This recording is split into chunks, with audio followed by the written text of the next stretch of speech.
राम राम मंडळी. आज आपण ना आयडीएफसी फर्स्ट बँक बद्दल बोलणार आहोत. कसा वाटतोय हा स्टॉक? Q3 FY22 चे रिझल्ट आलेले आहेत आणि लोकांना लई कन्सर्न वाटून राहिला या स्टॉक बद्दल.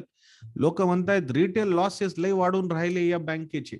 आता रिटेल लॉसेस म्हणजे नेमके काय हे सुद्धा माहित नाही लोकांना, पण लोक ना प्रेडिक्शन द्यायला स्पेसिफिकली ना ही मीडिया जर पाहिलं तुम्ही, मीडियामध्ये ते ढिंडोरा पिटणं चाललंय की अरे फार खराब रिटेल लॉसेस फार आले. अरे रिटेल लॉसेस आहेत तरी काय या बँकेची हे तर समजून घ्या ना आधी.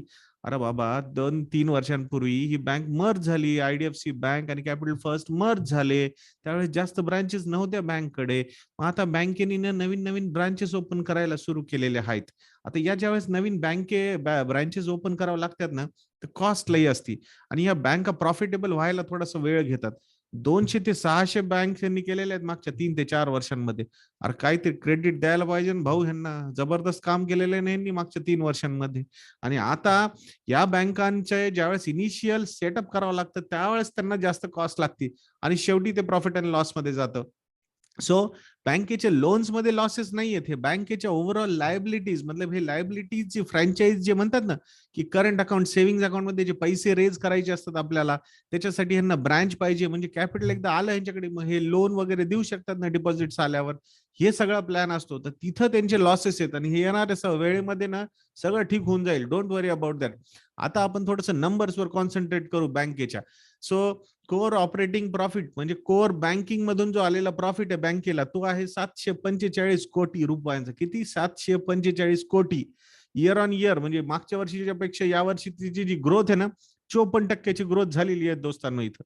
अरे ही लई मोठी जंप आहे. ह्याला आपण असं इग्नोर नाही करू शकत. अगर नेट प्रॉफिट म्हणजे प्रॉफिट आफ्टर टॅक्सचा जर नंबर आपण इथं बघितला, तर तो नंबर बी 281 कोटी रुपयाचा आहे. इथं सुद्धा 117% इयर ऑन इयर ग्रोथ झालेली आहे नेट प्रॉफिटमध्ये. सो हे पण गोष्ट आपल्याला इग्नोर करून चालणार नाही.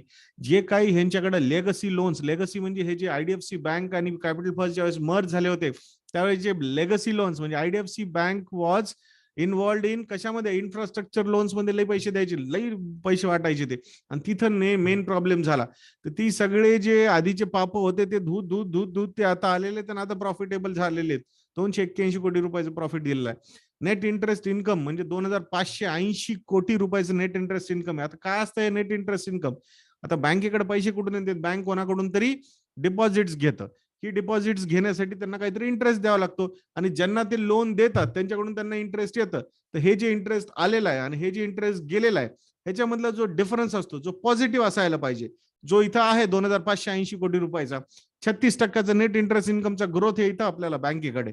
सो ही महत्वाची गोष्ट आहे. Main business, main core business जो आहे बँकेचा, तिथून त्यांना 2580 कोटी रुपये यायलेत नेट इंटरेस्ट इन्कम मध्ये. लय पॉझिटिव्ह गोष्ट आहे. नेट इंटरेस्ट मार्जिन, इकडून पैसे घेतले इकडे पैसे दिले, ह्याच्यामध्ये नेट इंटरेस्ट मार्जिन म्हणजे ऍक्च्युअल किती इंटरेस्ट ह्यांना मिळतो त्याच्यातला पर्सेंटेज टर्म मध्ये, ते 5.9%चा. हे बी लय भारी नंबर आहे. सो हे पण ह्याच्याकडे पण आपण लक्ष द्यायला पाहिजे. फी आणि अदर इन्कम, बाकीचे इन्कम येतात ना, फॉरेक्स मधून आले, काही थर्ड पार्टी प्रॉडक्ट्स त्यांनी सेल केले, म्युच्युअल फंड सेल केले, इन्शुरन्स सेल केले, तिकडून त्यांना कमिशन आले, बँकचे स्टेटमेंट्स दिले, तिथून त्यांना पैसे मिळतात, फीस मिळतात आपल्याला. असे सगळे पैसे मिळून 744 कोटी रुपये कमवलेत बँकेने या क्वार्टरमध्ये. आणि 28% इयर ऑन इयर इथं ग्रोथ झालेली आहे या नंबरमध्ये. हे बी लय पॉझिटिव्ह आहे. कासा रेशिओ जे आहे बँकेचा तो 51.59%. किती? 51.59%. म्हणजे 100 रुपयाचे जर डिपॉझिट यांनी उचललेले असतील मार्केटमधून, तर 51 रुपये 59 पैशाचे डिपॉझिट जे आहेत ते कासा म्हणजे स्वस्त डिपॉझिट असतात. करंट अकाउंटवर तर 1 पैसा देत नाहीत इंटरेस्ट. सेव्हिंग अकाउंटवर आधी द्यायचे 7%, आता तर 5-5.5%वर आलेले आहेत ते. सो म्हणजे लो कॉस्ट डिपॉझिट असते त्यांच्यासाठी. बेस्ट डिपॉझिट्स असतात कुठल्याही बँकेसाठी हे. सो हे 51.59% आहेत. हे बी लय भारी आहे. मागच्या वर्षी 51% होते, आता 51.28% होते. तो त्याच्या कंपॅरिझन मध्ये हे वाढलेलं आहे. कस्टमर डिपॉझिट जे आहेत बँकेकडे ते आहेत 85,818 कोटी रुपयाचे. हे डिपॉझिट सुद्धा 11% इयर ऑन इयर इथं ग्रो होताना आपल्याला दिसलेले आहेत.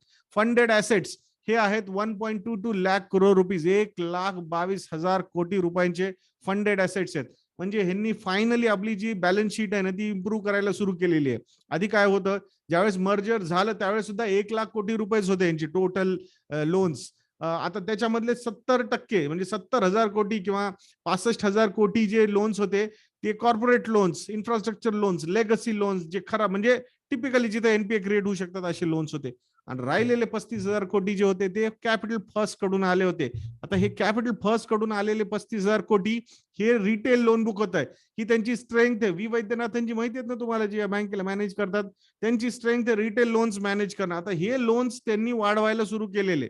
सो 35,000 कोटीहून आज जवळपास 62,000, 63,000 किंवा 70,000 कोटीपर्यंत हे लोन नेलेले, म्हणजे दुप्पट केलेली आहे त्यांनी रिटेल लोन बुक. जी त्यांची स्ट्रेंथ आहे, जिथं एनपीए कमी होतात म्हणजे खराब कमी लोन तिथूनच होतात.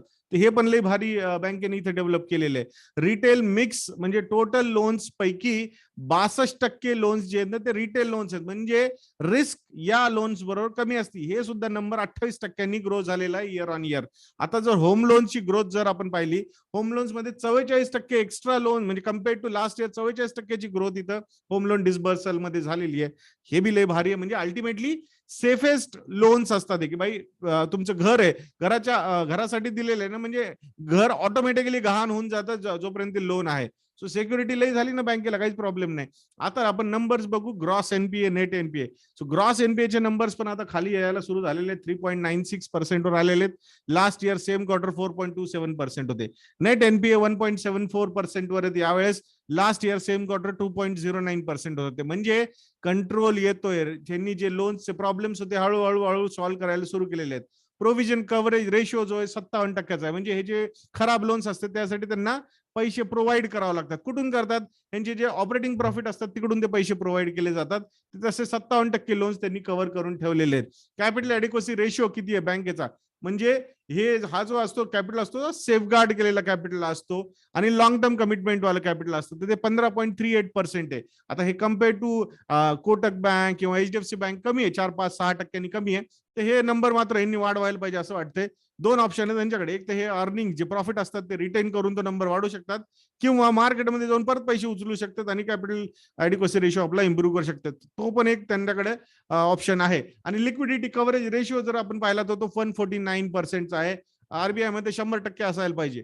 सो ते 149%, म्हणजे जे शॉर्ट टर्म मध्ये जे काही कमिटमेंट असतील यांना वापस करायचे तर तेवढा पैसा यांच्याकडे असला आहे का? आहे, तो त्यात काही प्रॉब्लेम नाही. सो ओव्हरऑल मला असं वाटतंय या ज्या गोष्टी आहेत ओव्हरऑल फार इम्प्रूव्ह होताना दिसत आहेत या बँकेसाठी. Nothing to worry. बट ही स्टोरी जी आहे ना, लई लॉंग टर्म स्टोरी आहे. ह्याला असं नका समजू की अरे आता टाकले 47-48 रुपयावर आणि हे गेले 50, 60, 70, 80, 90, 100 असं नाही जाणार. स्टेडीली ग्रो होण्याचे चान्सेस आहेत. आता मला वाटतं वर्स्ट इज बिहाइंड नाव. आता काही फार घाण होणार नाही या बँकेबरोबर. छानच व्हायला सुरू होईल असं वाटतंय. पण ही काय ऍडवाइस नाही जाऊन इन्व्हेस्ट करण्याची. हा, बट तुम्हाला काही मॉडेल पोर्टफोलिओ वगैरे असे पाहिजे असतील, कुठे इन्व्हेस्ट करायचं, काय करायचंय, तर इन्व्हेस्ट.in ला व्हिजिट करा. तिथे आमचे सगळे मॉडेल पोर्टफोलिओज तुम्हाला मिळतील आणि ते तुम्हाला हेल्प पण करतील. ह्याच्याबद्दल काही क्वेरी असतील तर आमचे कॉन्टॅक्ट डिटेल्स आमच्या वेबसाईटवर अवेलेबल आहेत. तिथे कॉल करा, विचारा. काही प्रॉब्लेम असेल तर सगळं सॉल्व्ह होऊन जातील तुमचे रिगार्डिंग आमचे मॉडेल पोर्टफोलिओज किंवा कसे इन्व्हेस्ट करायचे काय नाही. तर आशा करतो तुम्हाला हा व्हिडिओ चांगला वाटला असेल. अशाच व्हिडिओसाठी चॅनलवर बनवून राहा आणि नेक्स्ट व्हिडिओ पर्यंत मला आज्ञा द्या मित्रांनो. जय हिंद, जय महाराष्ट्र.